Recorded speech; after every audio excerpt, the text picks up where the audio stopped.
boa noite, vocês pediram, vocês perturbaram, vocês mandaram e-mails e nós estamos de volta.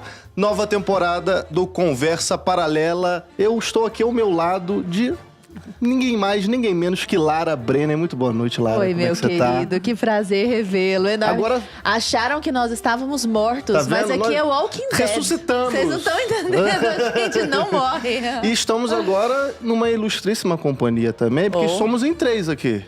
Ah, sim! Somos temos uma em 3, pequena Lara âncora Brenner. agora. Maria é a mais nova âncora do Conversa Paralela, só que ela ainda não nasceu.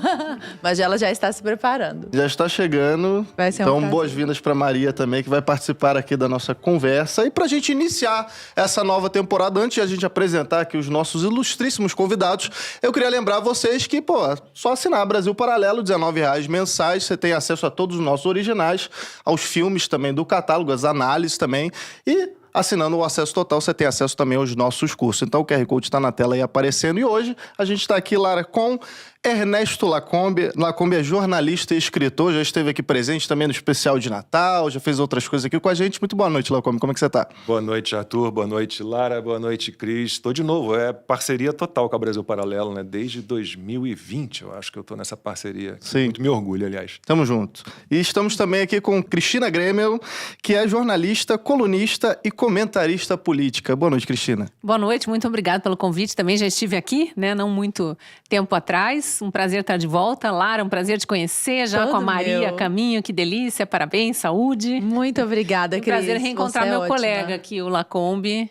Cris e eu trabalhamos na Rede Globo, né? Na antiga Rede Globo. Rio de Janeiro, Na cabeça década de rede. 1900, na longínqua década de 1990, no Rio de Janeiro. Saudosos tempos de grande mídia ali, Lacombe. Quando ainda havia algum jornalismo. Já não era uma maravilha completa, mas E ainda hoje a havia gente... algum. Vamos falar sobre isso. Aqui. Exato, a derrocada do jornalismo. É justamente sobre isso que nós vamos falar.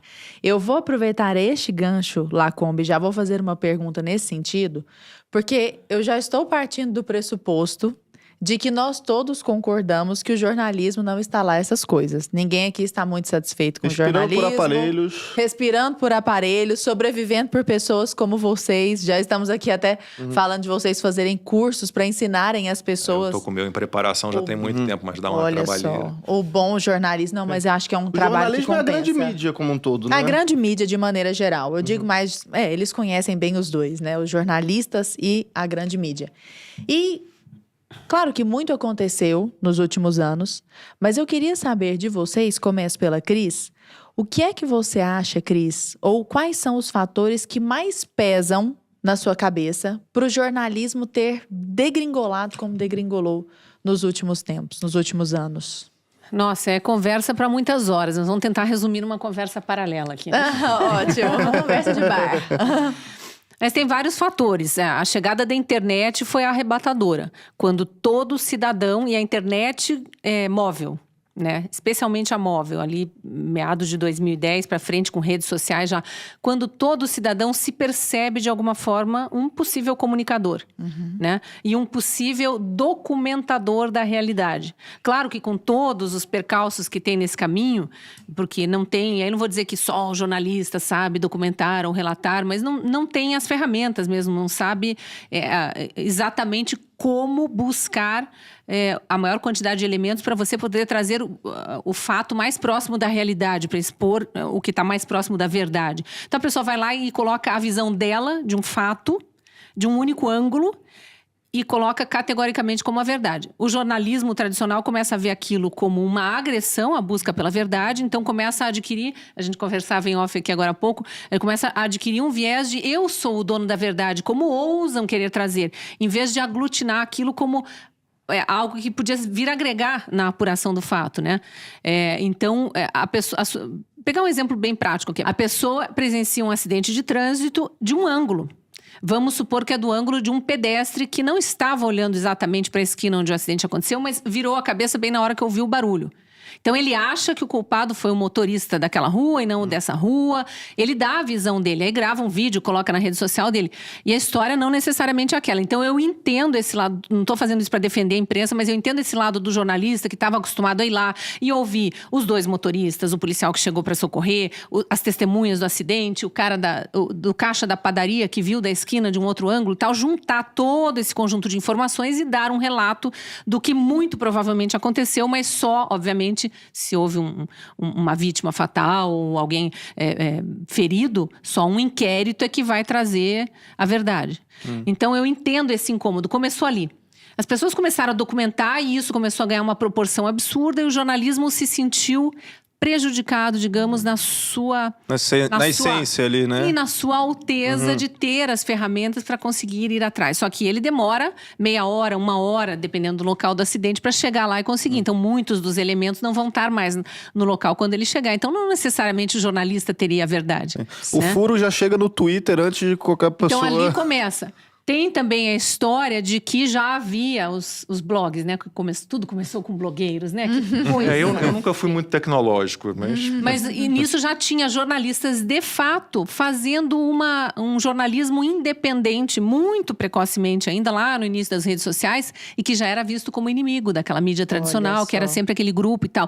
Então começa e ao mesmo tempo a imprensa tradicional com uma dificuldade imensa de aderir a essas novas ferramentas, né? Que hoje em dia todo jornal, toda televisão tal tem o seu site, tem às vezes suas redes sociais, às vezes canais independentes que também vão divulgando conteúdo, mas naquela época eram concorrentes, então como é que nós vamos ganhar dessa concorrência? Então começou por aí. E depois vieram todas as questões políticas, ideologia política, o que a gente acompanhou nos últimos anos, né? Lacombe, você acha que é essa realidade que a Cris trouxe que fez com que os jornalistas hoje se alçassem a um posto? Os jornalistas, quando eu digo, é uma metonímia, né? Evidentemente, não estou falando de todos. Mas que grande parte dos jornalistas se alcem à condição de intérpretes da realidade. Porque antes havia o jornalismo que noticiava, o jornalismo que opinava, e as duas coisas eram razoavelmente reconhecíveis. Nós percebíamos, isso aqui está me dando uma notícia, isso aqui está me dando... E hoje o que nós percebemos são jornalistas dando a notícia, já falando, por exemplo, que aquilo é fake news divulgada por nananã, ou que aquilo é necessariamente um ato antidemocrático. Não é que ele esteja opinando, ele está quando atos antidemocráticos ocorrem no dia 8, Não passa estritamente a notícia. Notícia, ele já passa a perspectiva dele. Ou então, por exemplo... porque essas ações de negacionismo ou esse discurso de ódio, no que deveria, em tese, ser uma notícia. Você acha que é essa realidade que a Cris trouxe que fez com que os jornalistas acirrassem ainda mais essa necessidade de ser esses intérpretes da realidade para o povão, digamos assim? Bom, partindo do que falou a Cris, eu acho que o jornalista sempre se achou, de certa forma, um ser superior. Né? Responsável por educar as pessoas, por ser uma espécie de tutor, né? De pegar as pessoas pelas mãos e explicar a elas o que é melhor para elas, o mundo florido, né? Como um educador e um tutor. E aí tem o Alexandre Garcia fala muito sobre isso. E aí, quando surgem as mídias digitais, a gente descobre que os veículos de comunicação não eram veículos de comunicação, eram veículos de informação.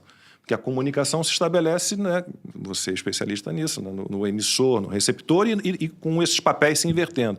E aí você tem a internet, as mídias digitais te dando... Pô, eu trabalho em jornalismo desde 1988. Eu não tinha um retorno imediato do meu público e nem posterior a tudo que eu apresentava de conteúdo, né? Então, quando o jornalismo que tem essa empáfia toda, né, que se sente um ser superior e responsável por educar e ser esse tutor de todo mundo, percebe que há um jornalismo cidadão, a gente pode chamar de jornalismo cidadão, e que há uma modificação de papéis, você deixa de ser um veículo emissor de informação ou de opinião, mas você vira ali uma espécie de um elemento de um esquema de comunicação, quer dizer, vai e volta, né? Há uma ameaça. E aí é uma questão financeira também, porque se você for olhar hoje o que é o faturamento em publicidade dos veículos digitais, das plataformas como Google, YouTube, já é um faturamento, se for somar tudo, já é um faturamento superior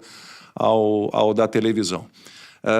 E há uma questão também mercadológica no sentido de que os veículos de televisão, jornais, revistas, veículos impressos, eles têm uma pegada que é mais ou menos como qualquer departamento de marketing de uma empresa atual, né? Eles, por exemplo, a Globo, o William Vac, o Alexandre Garcia fala muito sobre isso, né? Não é mais um veículo de informação, agora estabelece uma comunicação. Então você tem que ter um veículo de comunicação que emite informação, né? E recebe de volta. E há esse viés de meu Deus, vamos abraçar essa questão ambiental, porque o William Vac fala sobre isso. A Globo, quem é que vê televisão? Os meus filhos têm 25 e 22 anos, eles não veem televisão. Sim, eu acho que eu nunca mais vi TV.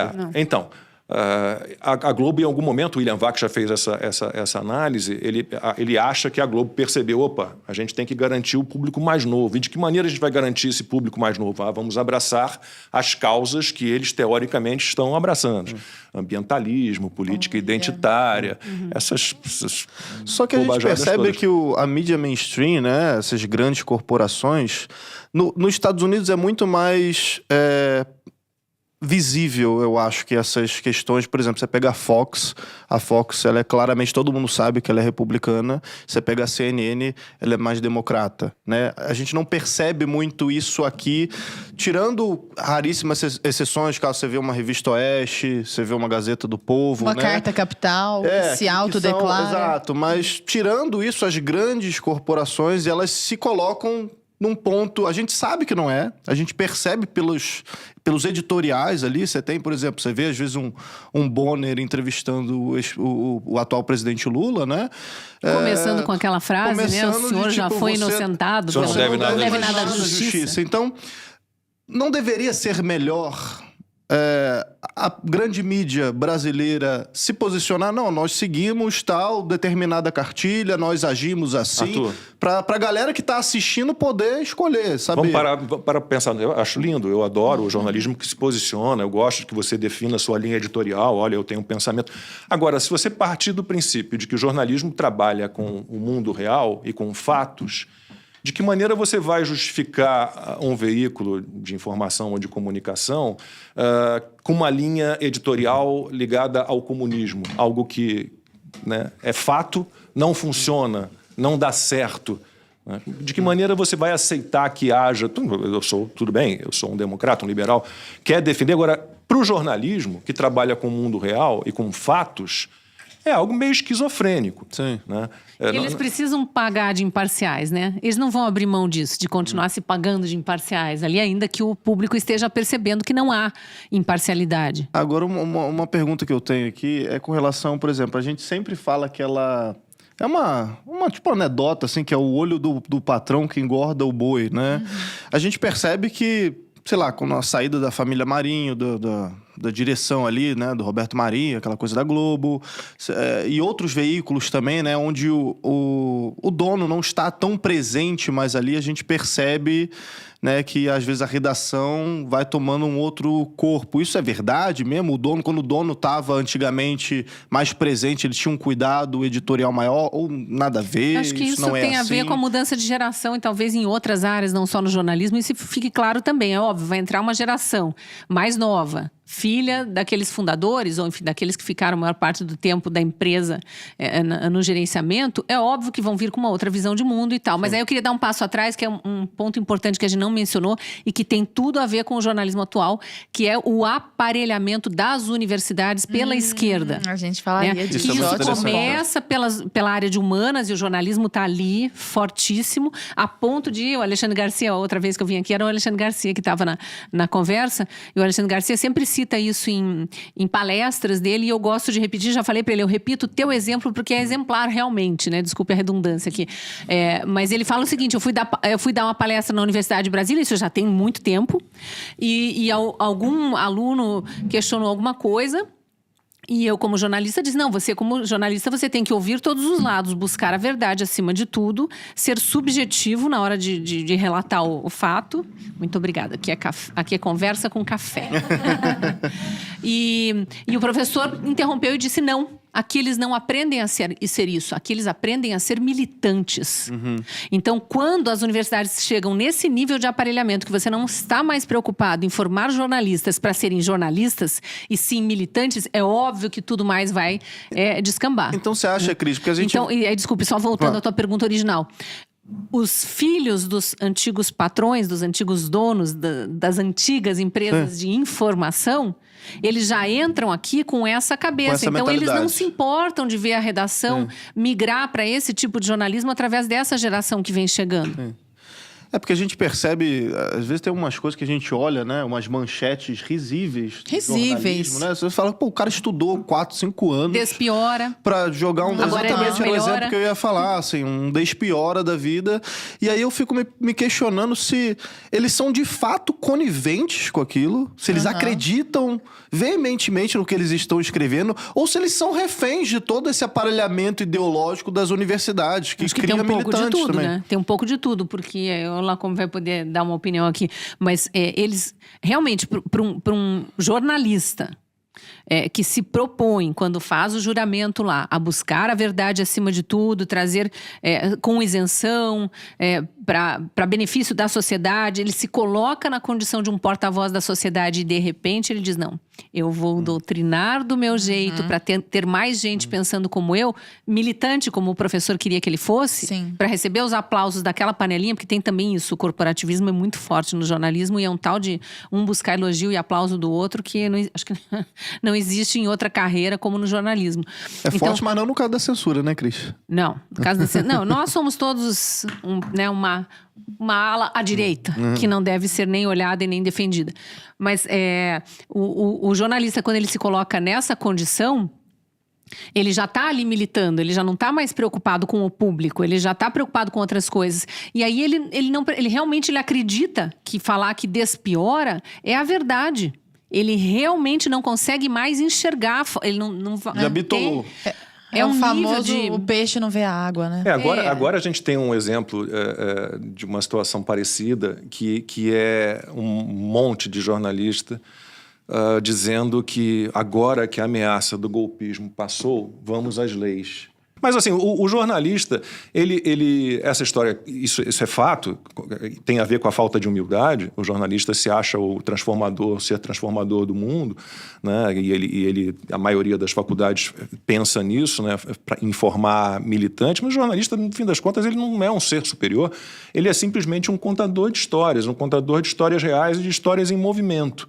Né? Não há ciência muito nisso. Se você é um bom contador de histórias, você não é um bom contador de histórias. Você é um cara que se entrega à apuração, à investigação dos fatos, ou você é um cara que vai inventar histórias que não são verdadeiramente jornalísticas, porque elas não são absolutamente reais. Eu me lembro na época, o Bolsonaro ainda era presidente, e aquela ONG Repórteres Sem Fronteiras, que não tem nada mais globalista do que um nome desse, com sede em Paris, inclusive, eles fizeram um cálculo e rebaixaram o Brasil lá no ranking de liberdade de imprensa, rebaixaram o Brasil, se não me engano, em 4 posições, caiu para 70º, 11º. Era tudo Como porque hoje é tão escancarado. o Bolsonaro tinha sido grosseiro com uma repórter, ele não censurou veículo nenhum. Tem essa incapacidade essa capacidade de esquecer, por exemplo, que o Gilmar Mendes mandou, certa vez, um repórter enfiar uma pergunta em determinado lugar e ninguém lembra disso. Quer dizer, então tem essa questão. Ignoram tudo que foi feito contra a liberdade de imprensa pelo STF, com todas as censuras, a Antagonista, a Cruzoé, todos os jornalistas cidadãos e tudo. E é um jornalismo refém de si mesmo. Eu acho que essa é a grande questão na falta de liberdade do jornalismo. Porque ele é refém dos seus próprios Ele objetivos. se autocensura, né? Ele tem uma militância. Então, ele é refém de um objetivo dele, egoísta. pode ser mercadológico, pode ser financeiro, ou pode ser como esse ser especial, transformador do E mundo. que um Mas dia vai chegar nele, inclusive. você é refém de si mesmo, você nunca vai ser livre, porque você não vai trabalhar com a verdade. Se você não tem verdade, você não tem liberdade, né? Exato. E não é pra dizer que seja uma coisa assim muito velada, né? Porque recentemente o Não, já é próprio ministro escancarado, Flávio né? Dino disse que tinha que conter o crescimento das redes sociais pra conter o crescimento da direita. As ideias da direita. As ideias da direita. E o presidente da República, agora já fora do Brasil, porque já não tem mais pudor nenhum, vai para um palanque dizer que essa gente precisa ser extirpada. Quem é essa gente? Obviamente que não é a militância de redação, né? Obviamente que não é a gente que vota nele. É você. É você. Então, Somos Também nós, é um apoiadores. jornalismo refém de si próprio, primeiro, e refém do comunismo. Agora, O comunismo é vocês- um regime de uma opinião apenas, né? Vocês que trabalharam em TV, né, ainda trabalham também, vocês sentiam que existe uma pressão para eles se moldarem a certas agendas? E da parte dos jornalistas também que trabalharam com vocês conhecem, caso não precisam citar nomes, claro, mas de jornalistas que discordam de tudo isso que está acontecendo, mas se autocensuram, tipo... Sabe, bota o rabo entre as pernas ali e trabalha e faz porque precisa pagar as contas, porque não tem medo de ser cancelado, de ser demitido. Existem casos assim? Eu confesso que eu perdi o contato com quase todos os meus amigos e ex-colegas do jornalismo. porque a gente virou persona não grata. Fomos cancelados por todos eles. Eu acho que deve ter, sim, quem acaba se entregando a isso sem sistema, acreditar sim. verdadeiramente em tudo que está ali passando de informação.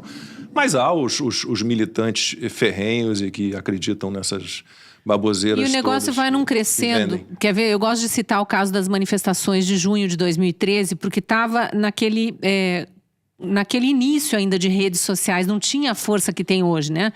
Se a gente pegar Facebook, a gente usava Orkut, né? Nós somos do tempo do Orkut. Eu não... Não era, eu adorava Eu era Orkut. 100% sexy.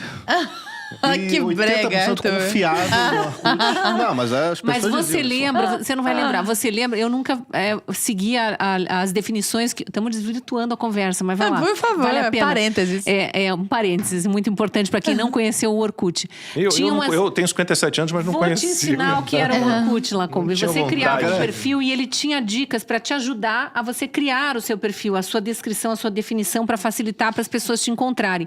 E uma das perguntas era: você é de esquerda ou direita? Tinha essa pergunta. Eu não me lembro Olha. disso. O O sabia? Brasil nem falava disso. Eu lembro que eu, jornalista, olhava para aquilo e dizia: por que estão colocando isso aqui? Mas que coisa... E ninguém escolhia. Tinha você é a favor dos animais ou você prefere que eles fiquem no zoológico? Era esse nível. Esse eu me lembro.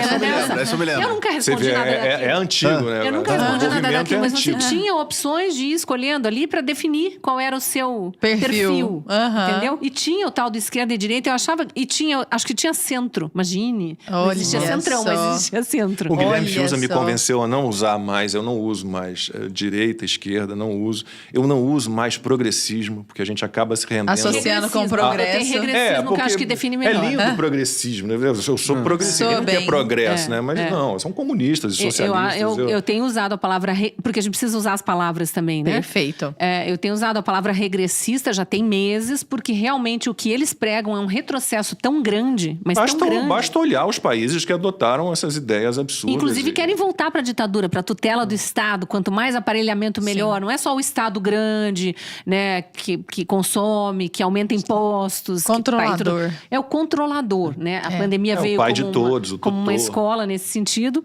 Mas, enfim, é muito... Mas voltando a junho de 2013, que eu acho que ali também é um ponto de inflexão no jornalismo.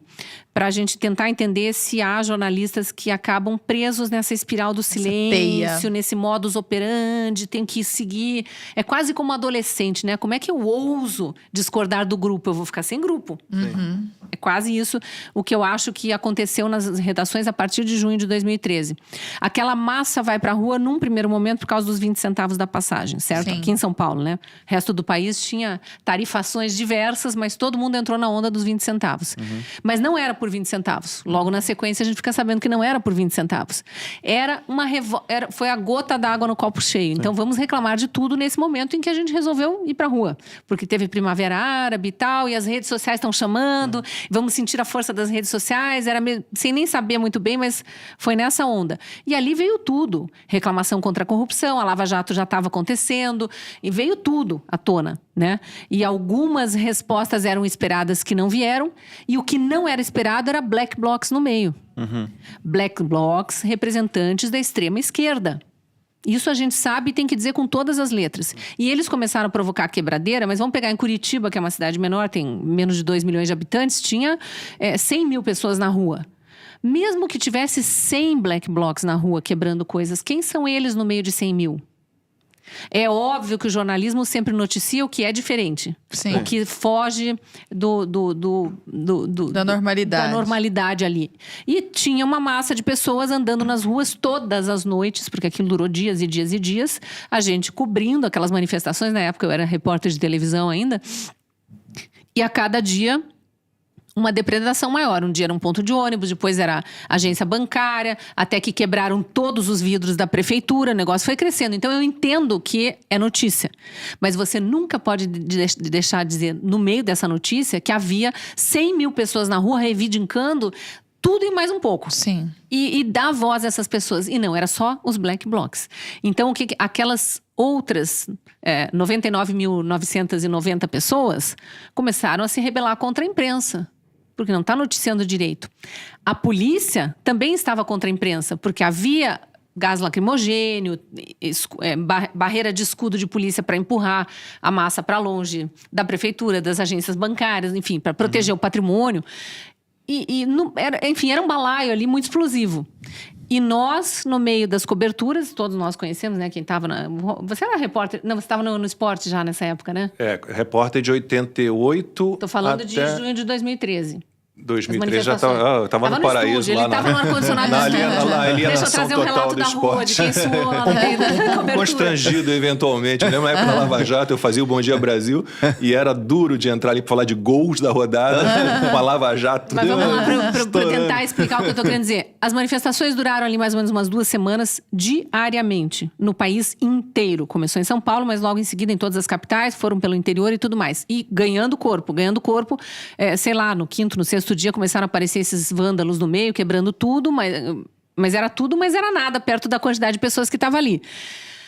Em 2 dias, Curitiba em junho é uma época que chove muito, a gente já não podia usar capa de chuva ou usava pelo avesso, porque se tivesse a logomarca da Globo nas costas, como tinha nas capas de chuva, pedrada. Os microfones todos já sem canopla, os carros do jornalismo não foi só da Globo, todos, Bandeirantes, SBT, todos tiveram que ser pintados para não ter logomarca. E a gente tinha que estacionar a 10 quadras de distância do local do encontro dos manifestantes, porque o carro ia ser depredado. Muitos carros de jornalismo foram depredados. E ao ponto que teve cinegrafista morto no Rio de Janeiro. Né? Então, não pela massa de pessoas, mas pelos black blocs. Só que aí vamos voltar à tua pergunta original, né? Do porquê que foram unificando a cobertura e aquilo foi crescendo.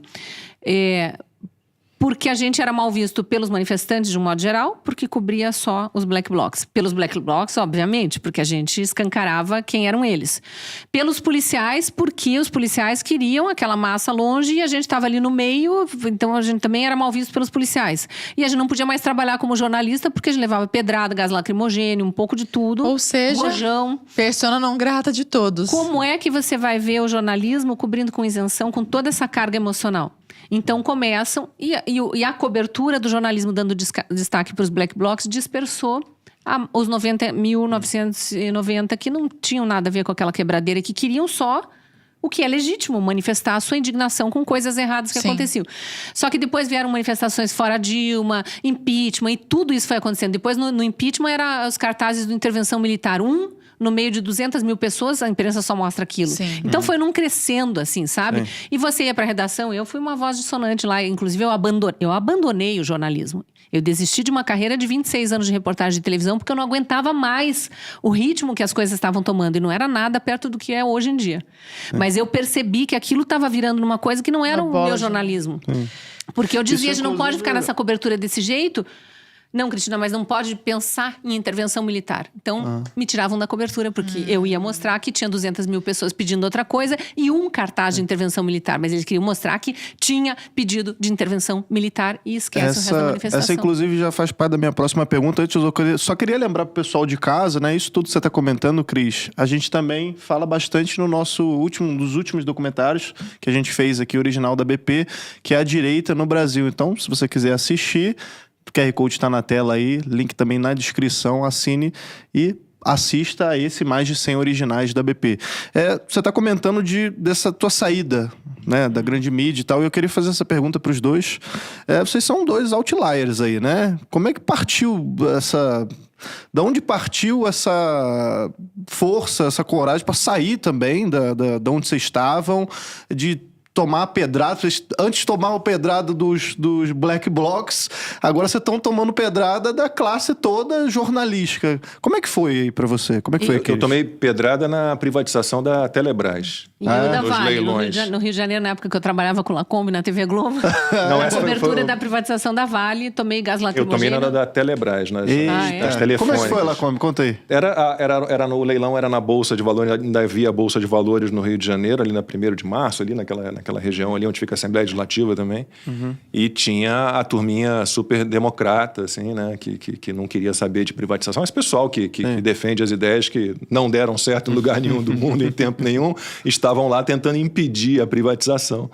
E se revoltaram, obviamente, com todo mundo que estava ali de imprensa, e principalmente nós, de Rede Globo, que na época era identificada com, eu não gosto do termo, mas identificada com a direita, com o liberalismo. Eu tive que correr muito. Uma observação muito importante sobre esse remember aí dessa privatização da Telebrás. Graças a essa privatização, temos telefone celular. Não é nós temos, é Quase o 2 por jardineiro, o porteiro de habitante, prédio, a empregada doméstica. Todo mundo tem.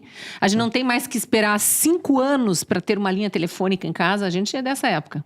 A gente declarava no imposto de renda, linha telefônica. Havia empresas que alugavam linha telefônica. Você alugava. Minha mãe alugava linha telefônica. Sim, tinha um monte de linha, porque era um patrimônio. Era declarado no imposto de renda. A gente comprava ações da Embratel mercado, junto com o telefone. Mas sim. tinha um mercado paralelo que te vendia a linha, porque você não ia aguentar ficar 5 anos esperando por uma linha oficial. Então eu tenho uma linha para te vender, mas as ações da Embratel são minhas, continuam comigo. Então tinha tudo isso acontecendo no Brasil, essa turma anti-privatização. Sim. A privatização que fez acontecer essa abertura para telefonia celular, para tudo mais. E os black blocs lá da... Rapidamente, antes de ir para porque eu quero retomar como é que vocês saíram. Porque sobre manifestações, a gente tem o exemplo de 8 de janeiro. Parece que nunca tinha havido um quebra-quebra em ministérios, em congresso, na sede do STF. Houve. 2006, com 2013... Com policiais agredidos a ponto de parar no hospital. Sim, 2014, 2017, em 2 ocasiões, inclusive, eram todos tratados como, pela imprensa, manifestantes, MST, protestos, né, são manifestantes. Ocupantes. Jamais terroristas. Jamais golpistas. O Lula defender, não, mas aí o líder de um desses quebra-quebra que houve, não, mas é um grande amigo, um grande companheiro da esquerda, defendeu, era presidente na época. Prédio de ministro Flávio do Dino. STF pichado, né, vandalizado, Sim. mas jamais era um ato contra a instituição ou contra a ministra que fosse, muito menos A contra o casa da Estado ministra Democrático. Carmen Lúcia Que foi depredada, limpado atacada depois. pelo MST, quando o STF negou um habeas corpus para o Lula que estava preso. Porque a gente fala, ele foi condenado na primeira instância, né, na Vara Federal de Curitiba, depois no TRF-4, no Supremo Tribunal de Justiça, mas também no STF várias vezes, porque houve vários pedidos de habeas corpus para o Lula e todos Não foram concedidos. negados. E aí foram lá, a turma do MST, superdemocrata também, foi lá e atacou o prédio da ministra. Mas não era terrorismo. Não, nem não era golpismo, golpe. nem Imagina, ataque. eram ataque ao atos Estado isolados. de direito. Atos isolados de isolados. pessoas isoladas, kamikazes, gente Manifestantes, doida, precisamos manifestando. ouvir suas reivindicações. Caso isolado número 1.400.000. Exatamente. Exatamente. Mas voltando, quando que você saiu do jornalismo diário? A minha vida profissional, ela não foi planejada em momento nenhum, nem a ideia de trabalhar com jornalismo, porque eu fiz outras faculdades antes, né? Fiz o que chama-se hoje talvez de ciências da computação, que era processamento de dados na época, estatística. Fiz psicologia e quando resolvi defender o meu desejo ali de fazer letras, que eu queria estudar literatura brasileira, meu pai disse que de jeito nenhum, que se eu queria escrever, que eu fosse fazer jornalismo. Então, fui parar em jornalismo porque meu pai me proibiu de fazer letras. Fui para o jornalismo, então, para trabalhar em veículos impressos. Não havia internet, não me passava pela cabeça rádio e televisão. Queria trabalhar com texto escrito, texto para ser lido. Então, eu queria revista ou jornal. Fui parar em televisão. E aí, comecei minha carreira em 88 na TV Bandeirantes do Rio como estagiário.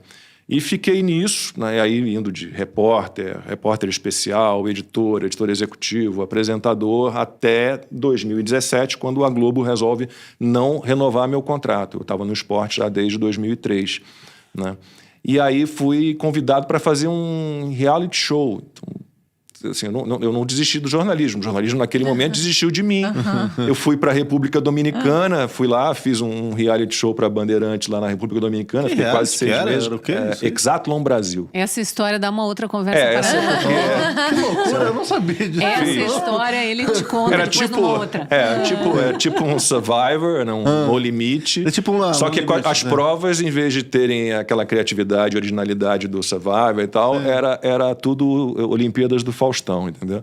Era aquele circuito, aquelas cotonetes, umas provinhas muito chatas. As provas do Big Brother. E ele teve que E com os lidar, virou turcos, os produtores eram turcos e queriam manipular tudo, queriam que eu mentisse, que dissesse Meu que fulaninha Deus, ganhou quando a quase outra nunca soube ganhou. disso. Saí escondido Isso aí num dá carro. uma história. Isso aí, Marca uma conversa paralela só sobre isso. Vamos ficar para Uma outra sugestão. Prepara o primeiro filme de ficção da Brasil Paralelo, Lacombe fugindo da República Dominicana. Saí agachado Ficção num carro. baseada em fatos reais. O motorista que me tirou a gente estava em Las Terrenas, no norte da República Dominicana, e eu peitando os turcos. Primeiro porque eu achava um saco aqueles circuitinhos muito chatos. E depois porque eles manipulavam tudo, a votação, quem vai ser eliminado. Eles decidiam quem ia ser eliminado. Meu Deus, como assim?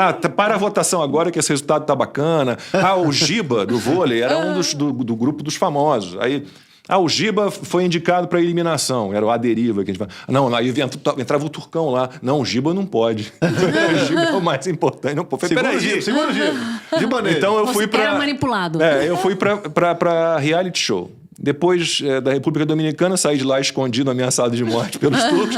Fiquei uma temporadinha ali, meio inverno, mais ou menos, uns 2, 3 meses ali na Alemanha, lá curtindo o inverno da Alemanha, meio que escondidinho, meio quietinho. Quando voltei, surgiu a história de fazer um programa de variedades na Band, que era o Aqui na Band. Era um programa originalmente de variedades. E aí ele se meteu com os chineses. Que me empurrou de volta para o jornalismo. Confusões internacionais. Porque era um programa dirigido pelo Vidomar Batista, que tinha dirigido o Hoje em Dia da Record. Então era um programa muito parecido com Hoje em Dia, com comentaristas de moda, de saúde, de fofoca, comportamento, direito da família, direito da mulher, direito do consumidor. Se o Paulo Cursino escreve um roteiro de comédia, não sai o que eu Porque teve a história dos chineses aqui, que dá mais um episódio. Isso que tu tá falando. Essas histórias. Aí o que acontecia? O Aqui na Band começava depois de um jornal. Então a gente já fazia um primeiro bloco, o Silvio Popovic e eu fazíamos um primeiro bloco de 15 minutos com as principais notícias do dia. E o Vidomar nos incentivava a fazer comentários. E aí os meus comentários começaram a viralizar. Lembra a história da Greta Thunberg? Sim, esse aí estourou, né? Antológica. É isso, a gente vinha da Marina Machado, que eu adoro, super profissional, eu gosto muito dela. Ela sempre, a gente fazia uma chamada do Aqui na Band dentro do jornal dela. Nesse dia, e ela sempre passava comentando a última reportagem que ela tinha exibido no jornal dela. Ela, como você viu, aí era o dia do discurso da Greta na ONU. Você viu que lindo. Por quê, né? Eu estou aqui emocionada, meu coração acelerado com o discurso dessa menina. É agora que eu vou virar um e negacionista. Eu falei, eu não compro essa menina. E aí, Aí o cara zibou. Eu lembro direitinho dessa frase. Eu voltei para o jornalismo num programa de variedades que me empurrou para o jornalismo. Aí veio o Covid. Te cancelando reiteradamente. Aí veio o Covid, o Aqui na Band perdeu uma grande parte da equipe, porque as receitas sumiram, o call center fecharam todos os call centers, então a gente não tinha mais merchandising. A equipe foi toda embora.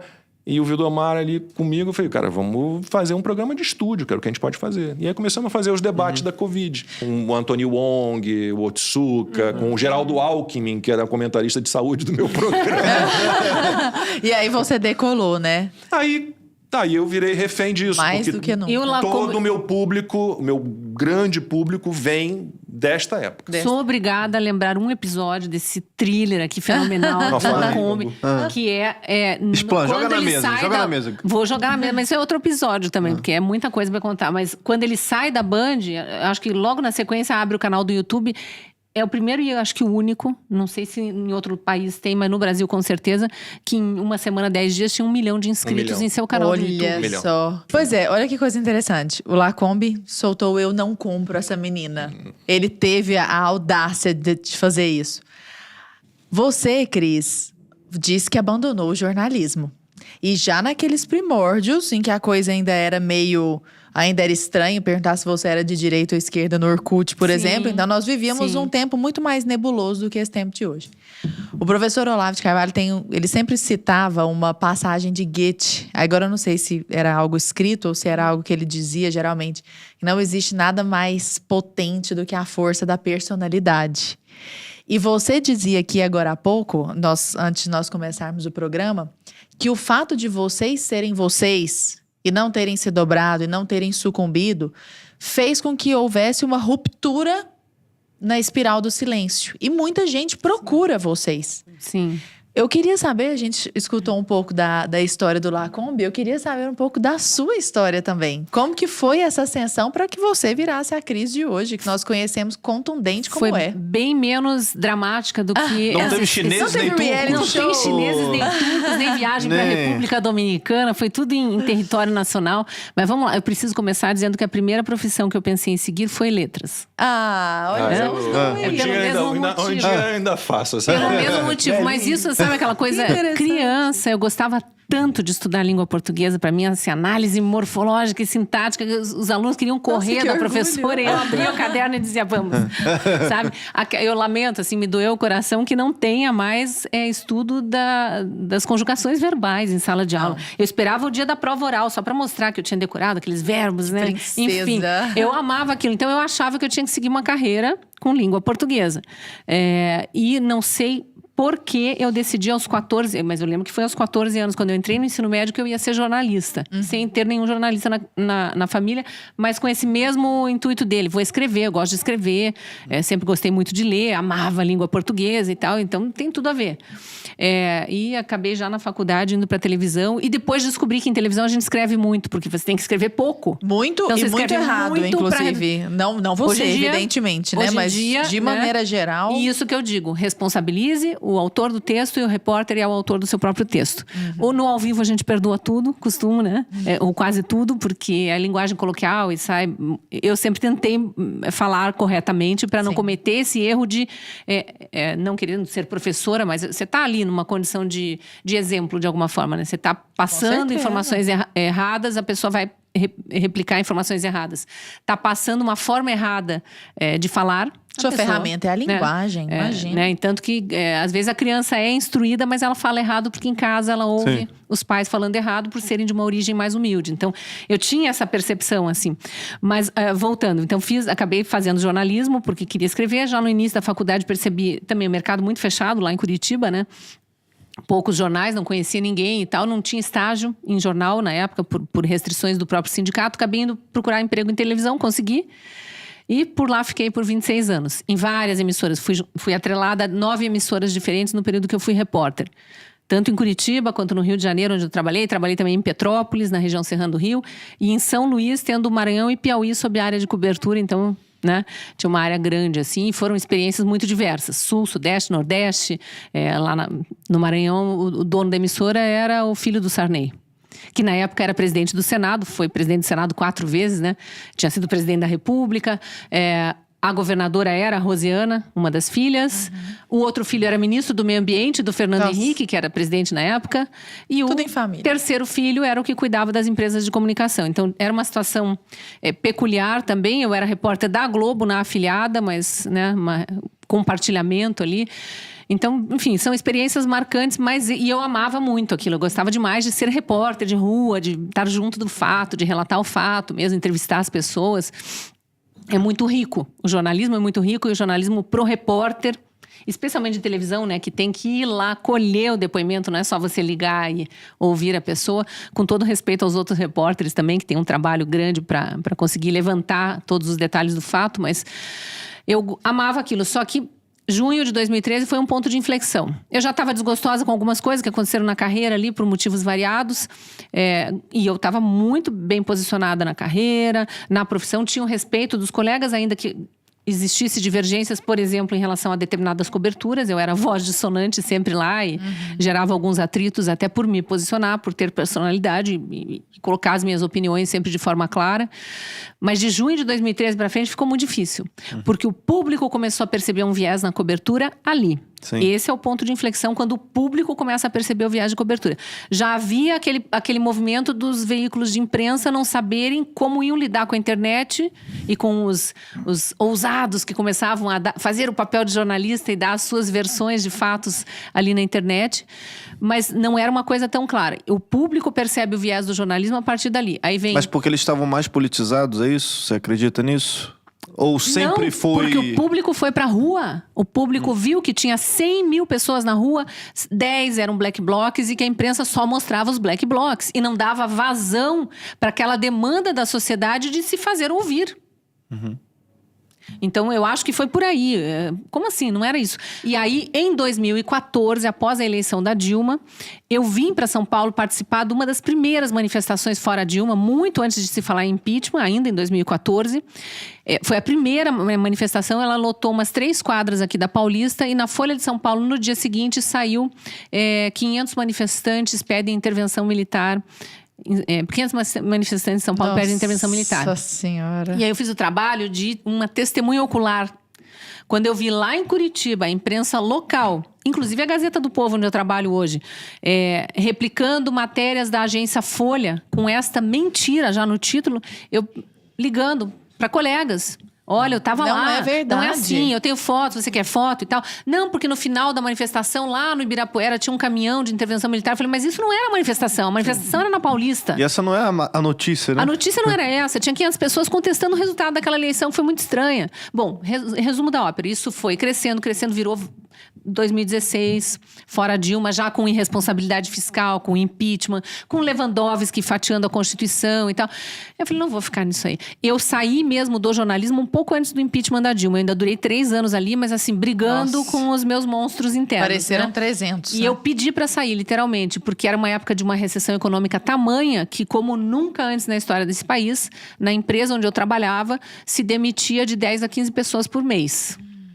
Que era afiliada à Globo Curitiba, que é o maior grupo de comunicação do Sistema Globo. Sempre foi, quer dizer, teve um período lá que brigava com a RBS do Rio Grande do Sul, mas durante já há muito tempo que a RPC, que é a Rede Paranaense de Comunicação, são 8 afiliadas, é a mais forte das afiliadas Globo no país. Só perde para a cabeça de rede Rio, São Paulo, Brasília, Minas e Recife, que são TV Globo.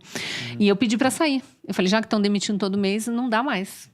Porque, assim, eu já tinha trabalhado, acumulado função de pauta, de edição em outros momentos, apresentação, mas eu gostava de reportagem. Sim. E na reportagem não dava mais. Mas hoje a gente acompanhando vocês dois, assim, e o público que também está de casa e acompanha vocês, a gente percebe que vocês são muito incisivos nas opiniões de vocês, né? Hoje a gente percebe também muitos jornalistas, né? Pensando várias vezes antes de falar qualquer coisa. Não só jornalista, como qualquer pessoa, qualquer influencer e tal. Autocensura.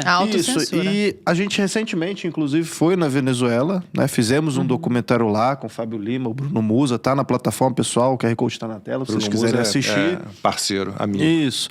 E aí, fizemos esse documentário, fomos lá e entrevistamos também jornalistas que falaram muito dessa questão da autocensura, que quando chega num ponto, cara, eu sou um jornalista, eu tenho que falar da verdade, eu tenho que falar o que eu tô vendo, mas eu tenho 2 filhos pequenos, eu tenho que trabalhar, eu não posso perder esse emprego, então eu já me censuro, antes que qualquer governo fale qualquer coisa, eu mesmo já evito falar a notícia por completo. Vocês, em algum momento da vida de vocês, enquanto trabalhavam antes para grande mídia e tal, ou até mesmo hoje, por conta dessa politização, desse aumento do cerceamento das liberdades individuais, vocês sentem uma autocensura? Vocês acabam deixando de falar o que vocês gostariam de falar por conta desse momento político?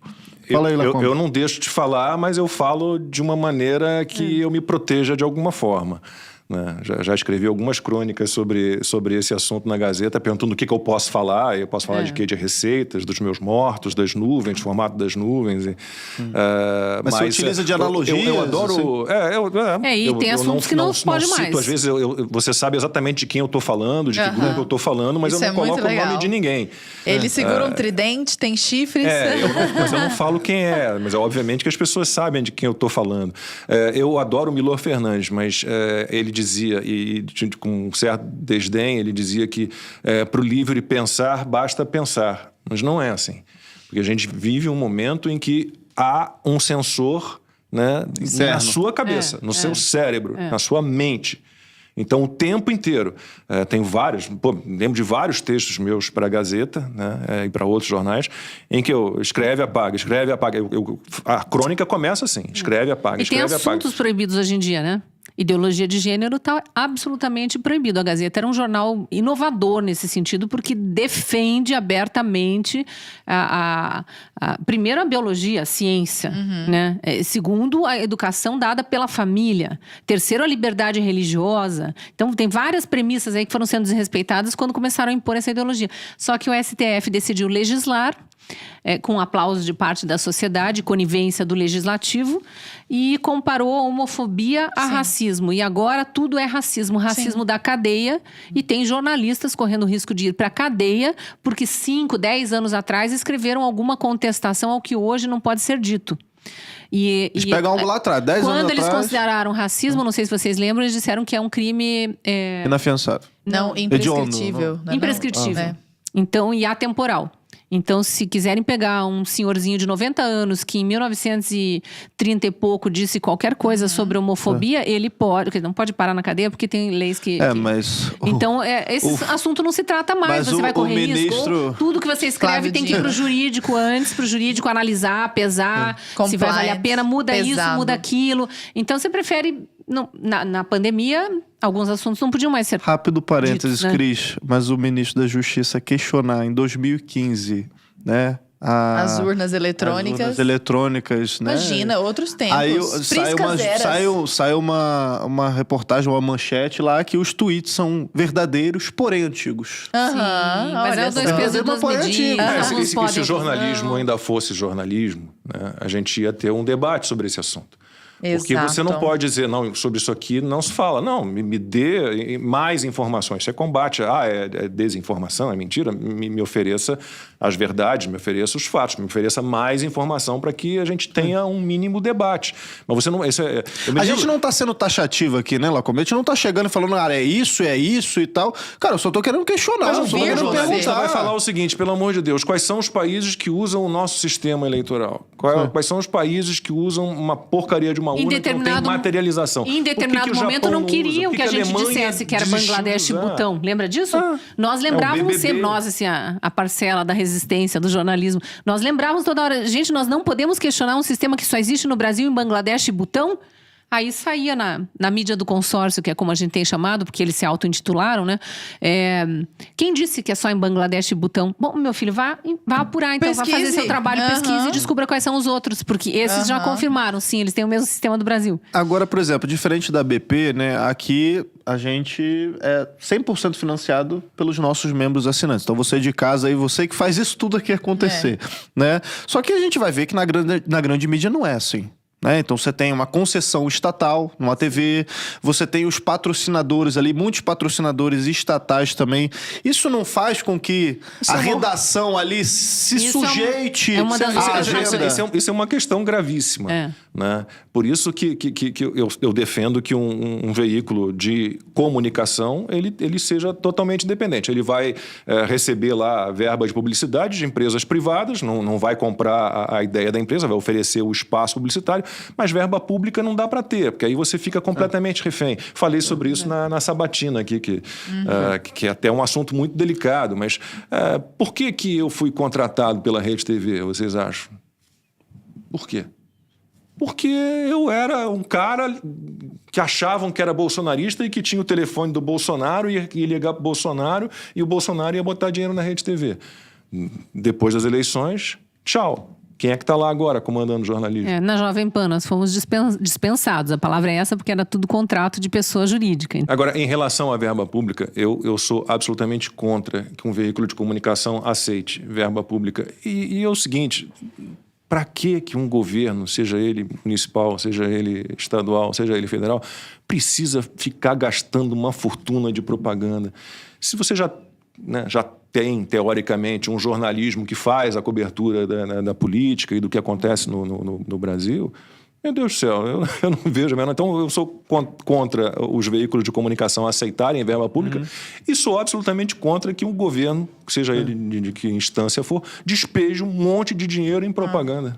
Lacombe e Cris, ainda dentro desse capítulo da censura, que me parece talvez o mais grave de hoje que a gente vai trazer, quem tem um pouco de honestidade intelectual, honestidade nem intelectual, honestidade mesmo, como me parece ser o caso do Glenn Greenwald. Nesse caso, quando as redes sociais do Nicolas Ferreira caíram, ele foi o primeiro a se pronunciar. Ele falou, isso é um absurdo, eu não concordo com nada do que esse moleque diz. Eu acho que ele não deveria pensar nada do que ele pensa, mas ele tem que falar. Ele sempre se pronunciou. Do Monarca, ele falou do Monarca. Falou do Monarca, a favor da liberdade de expressão. E aí, aqui que eu queria chegar. Muito se usa a palavra democracia. Democracia virou uma frivolidade, assim. O que eu quiser que é democracia, é democracia. Só que democracia é um sistema. Um sistema é uma máquina que serve para proteger algo maior que, em tese, deveria ser a liberdade. Sim. Como que eu sacrifico a liberdade, que é a coisa que deveria ser a protegida, para proteger um sistema que deveria ser o meio de proteção da liberdade? Só quando você já se deixou ser envolto numa bolha de doutrinação e militância que você não consegue enxergar mais que você está nesse universo. Porque para uma pessoa, num evento onde tem várias outras, que ouve um jornalista dizendo nós temos mais presos políticos do que na época do regime militar, nós temos centenas de pessoas autoexiladas no exterior, sendo que a maioria delas são comunicadores, ou jornalistas, ou influenciadores digitais, que quer que seja, que de certa forma está todo mundo se comunicando. Então você impede a comunicação. Nós temos censura declarada até segunda-feira, só que nunca chegou, né? Essa segunda-feira pós só até achatar a curva. É o lockdown até achatar a curva. A censura é só até achatar a curva. A bula da revista, o contrato que não pode ser lido no ar porque as pessoas não podem saber. Então, Janaína Pascoal foi derrubada das redes sociais porque leu a bula da Pfizer para as pessoas saberem que a Pfizer alertava para a possibilidade de miocardite, pericardite. Então, quando a gente chega nesse nível de abstração, é porque as pessoas não estão enxergando que elas estão entregando a liberdade delas de bandeja, e não é mais nem por uma causa política, uma ideologia, porque elas estão presas já. Eu já tive que ouvir casos, assim, de conhecidos, né? Que falam, mas tudo bem, isso tudo... Ela ouve, a pessoa acaba ouvindo toda essa situação, mas tudo bem, mas pelo menos tiramos o outro lado. O cara falava muito palavrão, né, Lacombe? Acho que aí a gente chega na importância do jornalismo individual, né? Do jornalismo independente. Como é que você enxerga o jornalismo independente hoje no Brasil? Mas rapidamente sobre o Glenn, assim, eu acho ele coerente, mas ao mesmo tempo ele é amigo do Snowden, do Edward Snowden, que até entendo que tenha tido ali uma função de alertar para uma supressão das liberdades individuais, uma invasão de privacidade, mas ele ao mesmo tempo é amigo do Julian Assange, que eu acho detestável. E aí é uma questão... Desculpa, Arthur, claro. Mas eu... não trabalharia com informações... porque eu não trabalharia como jornalista com informações obtidas ilegalmente. Sem que eu tivesse certeza de que aquilo ali é fato. Sem que aquele material fosse periciado e divulgando de forma editada e tendenciosa, eventualmente. Então, não pode esquecer que ele foi ele quem ajudou a matar a Lava Jato, que já vinha sofrendo golpes de dentro do STF. Não, quero dizer que eu só falei da declaração. Sim, não é verdade. Mas ele é coerente, ele defende a liberdade. Que é um cara à esquerda, mas que nesse ponto ele fala, estão censurando jornalistas. É elogiável por isso. Defende a classe. O uso do material da Vaza Jato, né, eu sou absolutamente contrário a isso. A esse tipo de sobre o jornalismo independente, então posso falar do que eu vivo hoje. Né? Então, a minha saída da Rede TV, obviamente, já falei na sabatina sobre isso, não vou voltar a esse assunto, mas está ligada ao resultado das eleições, obviamente. Quem comanda hoje o jornalismo da Rede TV é alguém que foi assessor do Lula, então estão lá de olho nas benesses que podem vir do governo. Eu acho, sinceramente, eu sou muito feliz na Gazeta do Povo. Eu estou na Gazeta do Povo como colunista desde 2020, se não me engano. Então, Nós também somos muito felizes de vocês estarem lá. 3 anos na Gazeta do Povo. É um veículo que me dá muita liberdade. Espaço. Eles são corajosos. É um jornalismo demais. de verdade e é bem plural. Se você olhar o time de colunistas, você vai encontrar gente ali que pensa de modo diferente. Então, não tem a interdição do debate. Então, o que eu tenho hoje para divulgar o meu trabalho são as minhas redes sociais. É o canal no YouTube que está ali meio devagar, mas que eu pretendo dar uma agitada a qualquer hora, por 4x4, enquanto. O 4x4, né, que é todo domingo. Nosso programa obrigatório de domingo à noite. O meu Instagram, que é a minha rede mais forte, né, que tem quase 2.400.000 seguidores. Então, é uma questão de que os espaços para profissionais como Cris e eu, eles... de certa forma, eles se fecharam, né? Sim. Então, mas acho bom que foi depurado de um jeito né, muito legal, porque a gente desembocou na Gazeta do Povo, que é um jornal centenário, né? Tem 104 anos, com uma linha muito séria de jornalismo, tem a Revista Oeste, tem o 4x4. Então, eu sinceramente, não sinto falta do mainstream aí da mídia tradicional, que está toda, né, enviesada. Agora, uma coisa que você independentemente. comentou, Lara, que eu me lembrei até de uma outra pergunta, você falou do caso do Glenn e tal, né? Por ser um jornalista do outro lado ali, né? Que viu que está tendo uma pressão em cima de outros jornalistas à direita, né? E ele saiu em defesa da classe. Antes a gente via muito isso, né? Tipo, dos jornalistas se juntarem em defesa da classe, em defesa do jornalismo, né? Da liberdade de imprensa. São coisas diferentes, né? Defesa do jornalismo, defesa do jornalismo. Tem o corporativismo. Tudo bem, mas bom, o que eu digo assim, da liberdade de imprensa, né? Então, antes você tinha... Era uma comoção, cara. Se censurasse um jornalista, pô, todo mundo saía em defesa do cara, agora entendeu? Ele sai em defesa... Hoje em dia depende de qual jornalista está falando. Como é que vocês enxergam isso? Quem defendeu a Jovem Pan quando veio esse processo absurdo com pedido de cassação, uma denúncia feita por 2 promotores militantes, que você olha as redes sociais dele, é Bolsonaro genocida, Lula livre, é só isso que tinha. Então são militantes e a gente fala abertamente aqui. Quem que defendeu a Jovem Pan? Nós, os que tivemos contrato cancelado com a Jovem Pan, não os esquerdistas da Jovem Pan, jamais defendem a emissora onde trabalham, né, de onde tiram seu sustento. Nós que fomos descartados porque a censura foi... E assim, com todo respeito à Jovem Pan, porque é uma empresa, tinha que continuar sobreviver, né? O governo era outro, vamos tentar dançar com outra música, já que não está dando do jeito que a gente defende. A Gazeta do Povo e a Revista Oeste foram os que saíram em defesa da Jovem Pan. Então, realmente, a defesa da liberdade... Uma notinha muito tímida, depois de muito cobrar, depois de horas, da associação... Mas isso passa um recado claro para a sociedade, sim, né? Associação Brasileira de Jornalismo. De emissoras de rádio e televisão, ABERT, né? ABERT, de rádio e televisão. Entendeu? Mas Associação Brasileira de Imprensa, não. E foi um punzinho de véi. Vamos combinar, que foi uma manifestação tímida demais. E é um equívoco enorme, porque a censura que nos pega, que pega a Jovem Pan, que pega o Fiuza, vai pegar todo mundo. Exato. Agora está pegando, só para pegar o caso recente, eu sei que a gente não pode se enrolar demais, mas para pegar o caso recente da história de Roma com o filho do ministro, aquele casal que estava lá, descobriram já, a mídia militante do consórcio descobriu já nas primeiras horas que o Roberto Mantovani, o empresário, tinha sido candidato apoiando a Lula, na chapa do Lula. Já está começando a pegar, eles não estão entendendo ainda, mas já está pegando gente de outro lado. E o partido ao qual ele era filiado, que o expulsou, da base, o PSD é da base do governo Lula. Agora, vocês acham, e aqui retomando o que a gente conversou lá no início dessa nossa conversa, a gente estava falando muito de hoje o jornalismo independente, né?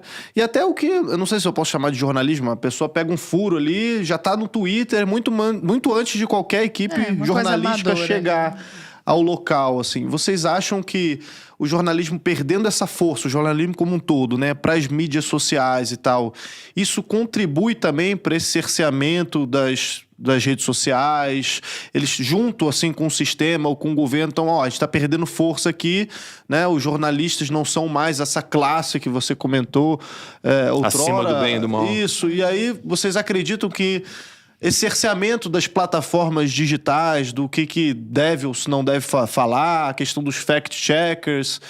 Isso é uma bobajada. Mas você acha que tem a ver, então, Só com essa forma nova de se fazer jornalismo, vamos dizer assim, que hoje em dia todo mundo pode ser jornalista, entre aspas, Não me aí? incomoda em nada. Eu não tenho reserva de mercado, para mim isso não existe. Assim, eu acho só que as pessoas têm que entender que elas têm que ter um senso crítico mais apurado, que elas têm que buscar a informação. Eu recebo muita porcaria em WhatsApp, né, de pessoas conhecidas e amigos, que absolutamente recebem e despacham. Eu acho que as Querem pessoas... que a gente seja o fact-checker. Mas assim, É verdade eu sou pela liberdade, entendeu? Deixe. Se a pessoa emitiu uma opinião ou cometeu um crime de injúria, calúnia, difamação, se ela espalhou alguma... Ela que pague, de alguma forma, pelo erro dela, que ela cometeu, que ela seja julgada. Mas as leis já estão aí. A gente não precisa de outra lei nenhuma, espere da censura. E a verdade tem vida PL da própria, né? censura. Ela vai surgir. Então, claro, tem muita coisa, muita desinformação sem dolo colocada nos grupos de WhatsApp, às vezes com intenção, que a gente precisa ir filtrando. Não é todo mundo que tem essa capacidade, mas eu acho que a gente vai aprendendo também. Como tudo que é novo ainda está, né, numa fase de aprendizado aí por parte dos usuários. E desinformação. Não é o PL da censura que vai resolver isso, que, aliás, é apoiado pela mídia militante por motivos financeiros. Então, Outro fiquem programa. atentos. A gente já tem uns Outro 10 programa. programas. Queridos, uma última pergunta a respeito de polarização. Vocês... Uma coisa que a Cris falou que me pegou muito foi essa coisa do Orkut, perguntar se é direita ou esquerda, e essa pergunta soar estranha. Há tão pouco tempo, meu Deus, isso tem muito pouco tempo. Antigamente, as coisas eram mais misturadas. Assim, era uma coisa Nos dividiram, né? Fazem questão de nos dividir a cada... Exato. A polarização começou no governo Lula I, com o então Nós presidente contra eles. extremamente popular, ainda não se sabia o que seria aquele governo e tal, dizendo as pessoas que voam de avião não gostam das pessoas que estão começando a voar de avião. As empregadas domésticas são contra patrões e patrões contra empregadas. Quem estudou é contra analfabeto, e analfabeto não precisa se preocupar em estudar, porque está aqui um analfabeto que virou presidente da República. Sim. Ele falou Era tudo dividido, Em tudo São desde o Bernardo início. do Campo. Tanto que muito antes das pessoas saberem o que é a minha linha de pensamento, o que é conservadorismo, ou progressismo, ou regressismo, como eu gosto de dizer atualmente, né? Ou direita ou esquerda, muito antes, eu lembro em conversas com amigos de dizer: isso não vai dar bom no Brasil. Estão dividindo a sociedade brasileira. Isso era 2003, 2004, 2005. A Casa Grande surta quando a senzala vai pra universidade. Esse discurso isso. que continua, que é Marx. Puro e Puro. Ué, o Divisão. discurso do Lula na posse da nova diretoria do Sindicato dos Metalúrgicos de São Bernardo do Campo, ABC, ele fala de novo: eu sou contra os empresários, contra os banqueiros. agro. Eu sou pelos só que ele só se elege por causa dos banqueiros, dos Joesley Batista da vida, dos grandes Então, empresários. os Esses estão sempre opressores e com ele. oprimidos, os pretos e os brancos, os homens e as mulheres, os gordos e os magros, meu Deus. E agora é quem come carne e quem não come, quem é trans e quem não é trans. Mas a Então, polarização é não o tempo é- todo dividindo e estimulando que a sociedade se divida, porque isso é tática comunista. Óbvio. Você divide Sim. para você controlar. A polarização não é problema algum, aliás, o Teatro das Tesouras, né, para citar outro ótimo Documentário. conteúdo da Brasil Paralelo. Não tem problema, você não tem o bom e o ruim. Você não tem o honesto e o desonesto. Qual é o meio do caminho entre o honesto e o desonesto? O bom e o ruim é o mais ou menos? Não vejo problema absolutamente nenhum. O que eu não gosto na polarização é gente como Lula, que diz que o amor venceu, que é amoroso, que é solidário, que é fraterno. E na primeira entrevista e diz que vai se vingar. E destila ódio, se vinga. desejo de E se vinga. vingança, e Sim. absolutamente só isso. Então, E vai problema- perseguindo de um em um. A polarização não tem problema nenhum na polarização. O problema é o ódio que se gera, né, entre esses dois E quando polos. você finge que o ódio é amor, e o Brasil voltou e sai dizendo isso lá fora, Chega espalhando de mentira Teatro pra das tudo quanto é Tesouras, lado. né? É a questão da linguagem. Né? Mas eu Exato. posso terminar com uma mensagem Por positiva? favor, Por favor. querida. Que eu já Todas disse suas no outro dia, encerrando, eu faço um programa na Gazeta do Povo todo dia às 2h, e na sexta-feira, assim, é pesado, porque a gente passou a semana inteira analisando notícia catastrófica, não é ruim, é catastrófica. Uma coisa pior que a outra, vai aumentar imposto e acusar o inocente e não libera um preso que está preso ilegalmente. É só coisa ruim. O Brasil é um país justo, honesto e solidário. A imensa maioria dos brasileiros, desde sempre a gente sabe disso, é formada por pessoas justas, honestas e solidárias, trabalhadoras, amigáveis. A gente tem isso como essência do nosso povo. Então, essa ínfima parcela de corruptos, mentirosos, Oportunistas cheios de aproveitadores. ódio, que tomaram conta da política e que, por conta da política, aparelharam judiciário, universidades, tarará, tarará, não nos representam. E aí pouco importa se você acha que o Estado pode ser grande, pequeno, se tal categoria profissional precisa ser apadrinhada ou não, qual é a tua visão de mundo, se ela é mais liberal, se ela é mais liberal e conservadora em certo sentido, ou mais libertária, enfim, não sei como definir aqui, progressista, eu acho que é regresso, mas enfim. Pouco importa, você é justo, honesto, solidário, estamos aqui.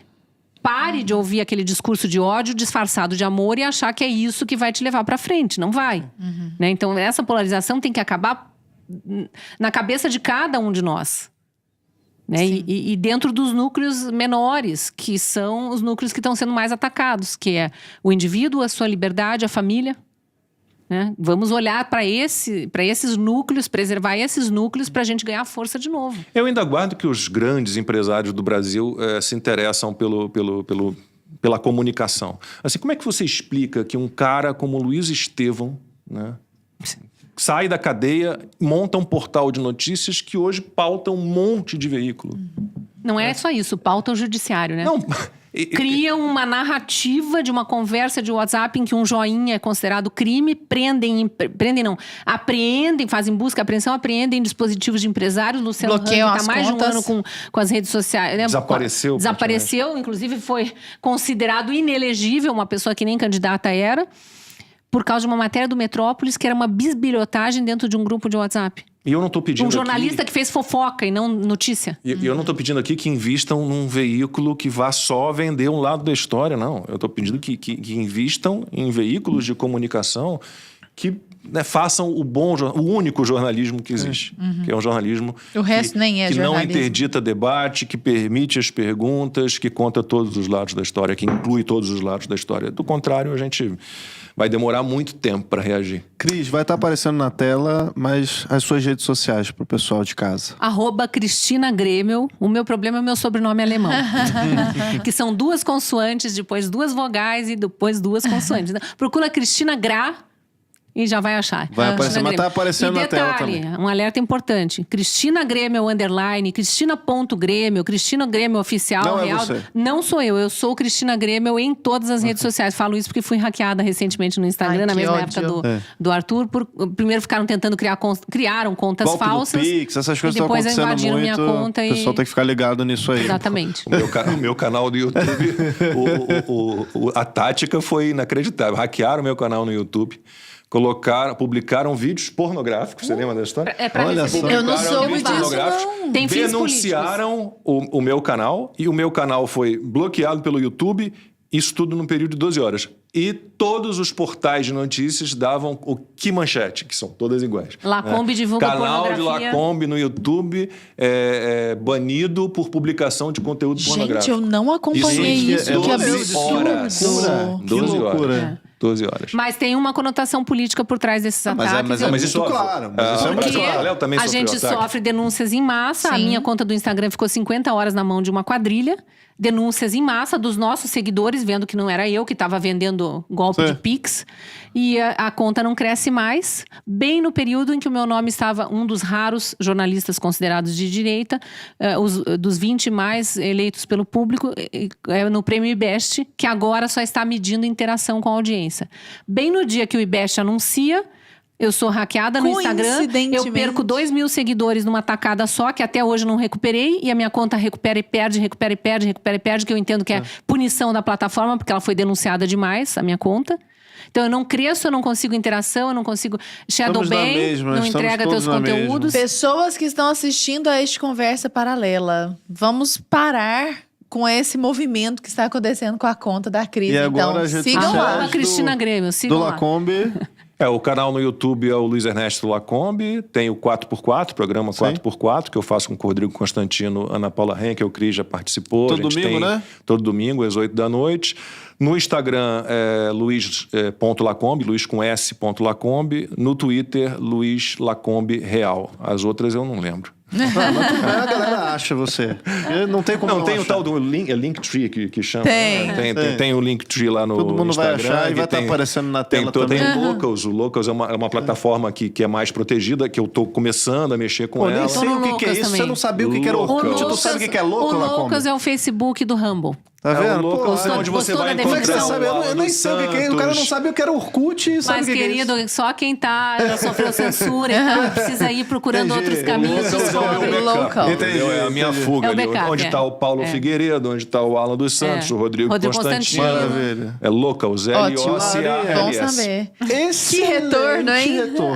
Baita retorno. Gostei da sua camisa, Arthur. Obrigado. Porque Baita é muito parecido com a retorno. sua. Não é por nada, não, viu? Bonita camisa. Ninguém vai lembrar, a gente não lembra desse. Pessoal de casa, eu espero que vocês tenham gostado. Oh, mas eu não desse tenho papo dúvida. aqui. Só quem é E bobo se você que não ainda gostou. não curtiu, não comentou, não compartilhou, espalha essa mensagem que só é possível graças a vocês que assistem e vocês que assinam a Brasil Paralelo, que patrocinam tudo isso aqui pra gente poder continuar fazendo esse programa que vocês tanto gostam toda semana, né? Exatamente. Queridos, muito obrigada pela presença. Vocês fizeram com que nós agradeço a vocês. retornássemos em grandíssimo estilo. Feliz Excelentes. retorno. E parabéns. Parabéns por se manterem tão firmes. E ainda com bom humor, coisa boa. Com certeza. Sucesso pra vocês e boa hora aí, tá? Ai, muito obrigada. Tá chegando, Maria. Maria tá chegando. Tá chegando, rapidinho. Pessoal, até a próxima semana. Conversa Paralelo fica por aqui. Valeu. Beijo pra vocês. Até.